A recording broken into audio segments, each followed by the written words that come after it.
ఇక మోంతా తుఫానుతో విజయనగరం జిల్లాలో ఎడతెరిపి లేకుండా వర్షాలు కురుస్తున్నాయి. దీంతో ప్రజలు ఇళ్లకే పరిమితమయ్యారు. జిల్లా వ్యాప్తంగా 71 పునరావాస కేంద్రాలు సిద్ధం చేశారు. తీర ప్రాంతాల్లో ప్రత్యేక పోలీస్ గస్తీ కొనసాగుతోంది. సముద్రం అల్లకల్లోలంగా మారింది. సహాయక చర్యలను ఎప్పటికప్పుడు జిల్లా మంత్రి కొండపల్లి శ్రీనివాస్ సమీక్షిస్తున్నారు. కంట్రోల్ రూమ్ నుంచి జిల్లాలో పరిస్థితిని విజయనగరం కలెక్టర్ పర్యవేక్షిస్తున్నారు.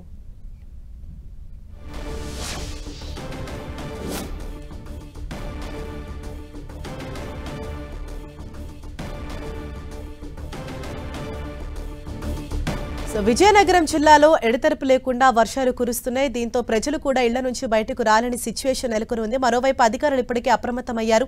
జిల్లా వ్యాప్తంగా 71 పునరావాస కేంద్రాలు ఏర్పాటు చేశారు. మరోవైపు తీర ప్రాంతాల్లో నివసించే ప్రజలకు ప్రత్యేక సూచనలు చేస్తున్నారు. అక్కడ పోలీస్ గస్తీ కూడా కొనసాగుతోంది. సముద్రం అల్లకల్లోలంగా మారిన నేపథ్యంలో మత్స్యకారులు ఎవరూ కూడా వేటకు వెళ్లొద్దని ఇప్పటికే సూచనలు జారీ చేశారు.